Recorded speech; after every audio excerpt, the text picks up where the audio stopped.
Hello and welcome to Falcon Blues TV. I'm Callum Davies, back with another match preview for this week's midweek game where Everton are going to be travelling to Aston Villa. Midweek game, as I say, it's Thursday the 15th of May, 6pm kickoff, and we're going to be shown live on Sky Sports. Before we get into the video, if you won't mind going down, liking and subscribing, we'd really appreciate it. And without further ado, let's get into the video. So obviously Everton have just come off the back of that really good 1-0 away win against West Ham, continuing our brilliant away form, and it fills me with so much confidence in the fact that this is another away game. Obviously we had played Villa about 2 weeks prior to this game at Goodison where we lost 2-1, and I thought we were really poor in that game, so to bounce back in the way that we did against West Ham with a really solid defensive display, I think it shows a lot of our... It basically sums up our season, really. It shows the kind of team that we've been this season. Solid away when other teams have the impetus where they have to try and break us down, but when we have to break other teams down at Goodison, we don't fare so well. So as I said, it was an impressive result, and what impressed me most was the defending. I think in the game we limited them to 0 shots on target. They had the one clear-cut chance where that Soufal, I think it was, hit the post. But other than that, I thought defended brilliantly, scored a good goal. And at the end, when the gap started to open up, we created quite a few little half chances, which on another day would have gone in. So I was really impressed with the overall display. Whereas Villa, on the other hand, were unlucky against United, I thought, because they led for a lot of the first half before they gave away that silly penalty, and they kind of crumbled from there. Watkins obviously got sent off in that game for the second yellow, the dive, which I thought was a bit harsh, but we'll take what we can get. If he's going to be out for the game, it means that their best striker and a big part of the way that they play won't be there. So it's good for Everton. Now, as I said, we played them 2 weeks earlier, and I think we're going to have to change a lot if we're going to get a result from this game compared to how we played in that game. The midfield, it was kind of a black hole in that game. Whereas against West Ham, I think the midfield was brilliant. I don't know why Davies had been left out the past few weeks. I think him coming back added so much more energy alongside Alan. And I hope, if not Davies starting, it's Decore coming back in. So, recent times against Villa, we've done quite well at Villa Park. I think we've won 3 of our last 5 at their ground. Obviously, last season was one of those games where we lost. The 2-0, the famous win at Villa on Friday, we go top game and we lost that 2-0. One of the goal scorers in that game, Wesley, seems to have got himself back to full fitness, so he'll probably fill in for the injured or suspended Watkins rather. Now, as I've mentioned countless times, Everton's home form is very poor, but we're not the only side. I think Villa are one of many teams who have won more on the road than they have at home. I think it was 8 wins on the road for them compared to 6 at Villa Park. So they suffer with the same kind of issues that we do. A lot more prolific and solid on the road, and really struggling at home to grind out results against, well, lower sides. Not that we're a lower side than Villa, but that's been our problem. I think Aston Villa's recent home record is 2 wins in the last 8. It's not been great for them by any stretch of the imagination, and when combined with our really good away form, it does make for quite a promising game for us. I think if we are to win this game as well, it puts us right back in a genuine contention for Europa League. Obviously the West Ham result is brilliant for getting us back there and giving us a sniff, but I think this is the game that will help us push on, with a couple of easier games in Sheffield United and Wolves, who both sides, obviously Sheffield United bottom of the league, but even Wolves have been really out of sorts this season. So I think it's a really good opportunity with these final few games to really make a push for Europa League. Now, Villa are looking to do the double over us for the first time since the 2000-2001 season. So it's just a bit of scope for how long it's been since we've been in a position where we have to ensure that the double doesn't get done over us. But I said the same last week against West Ham when we pulled out a great result on the road. So I like to think that we'll be able to do the same here. The story of Everton's season has been one person comes back from injury and another 2 injured.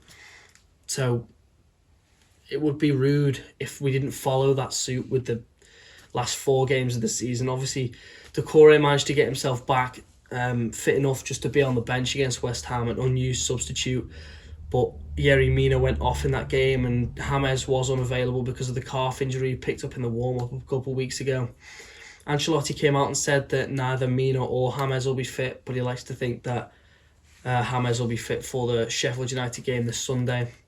Whether Doucouré will start, as I said, is another thing, but I think Davies will do just as good of a job as Doucouré, because obviously he's going to be a little bit rusty with the long layoff that he's had. Gbamin, of course, not fit. Now, with Grealish, their story is they've got a few people coming back. Obviously, as I said, Watkins suspended for the game. Grealish looks like he could be back for this game, which is obviously a huge blow for us because he's such a good player. However, obviously, with that kind of a layoff, there's bound to be some rustiness. As I said with Doucouré, you like to think the same would happen with Grealish. So if he was to start, he most likely wouldn't see out the full 90. If he is to be brought on as a sub, he probably wouldn't be as sharp as we would have seen him 4 months ago, say.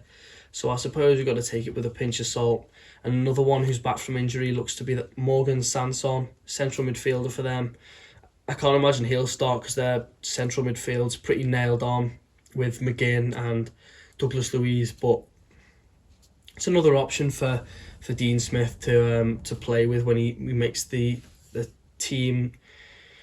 And another one, as I mentioned before, Wesley. He'll probably start up front, seeing as he's made a few little sub appearances in the past few weeks.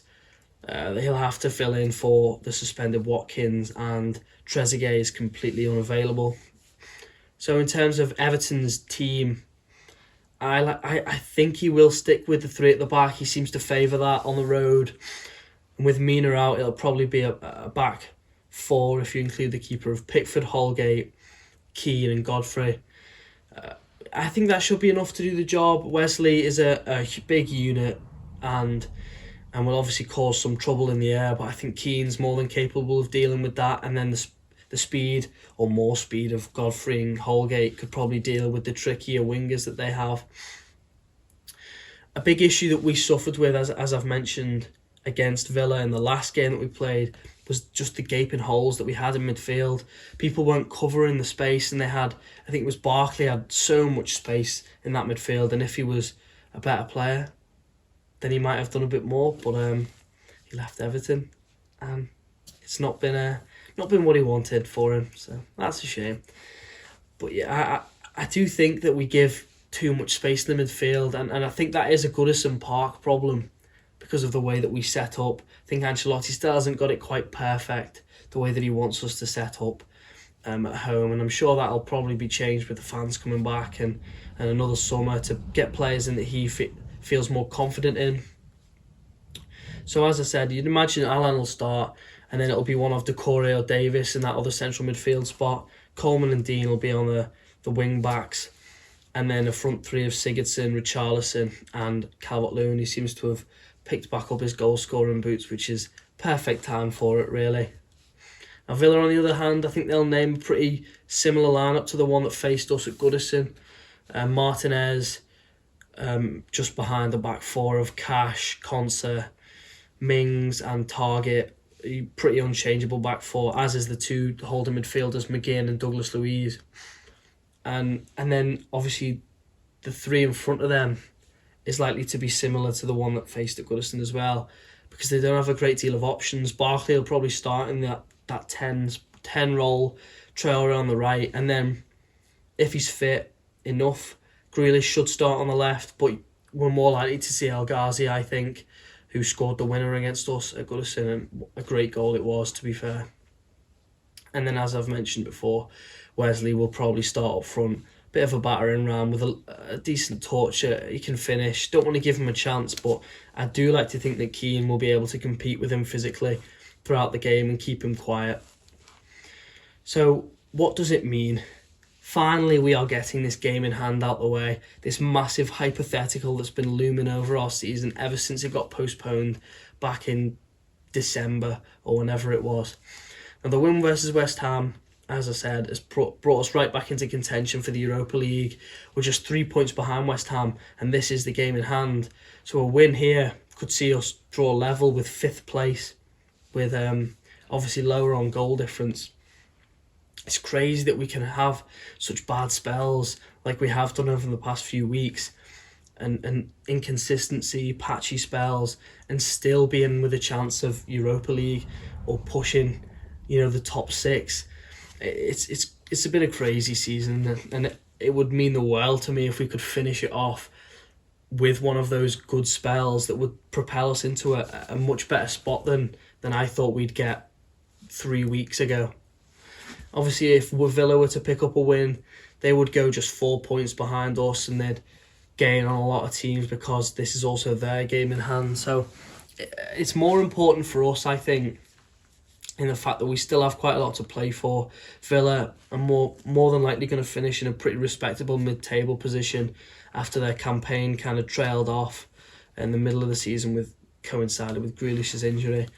So I just hope that Grealish, if he is fit, he shows signs of rustiness, or maybe he could just sit this one out, try again next week. So in terms of a prediction, I do think we're going to win.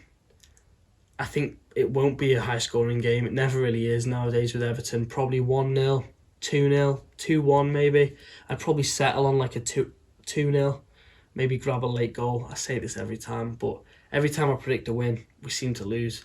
So maybe this will be the one that changes that little unfortunate trend. But I do think that this is a good chance for us to get a result, and if we are to, it'll really stake a claim for these final 3 games to make or break our season. Now you can let us know in the comments down below what you think the game's going to go like, what you think the score's going to be, and as I said, if you wouldn't mind liking and subscribing, we'd really appreciate it. Thank you for watching, and up the Toffees.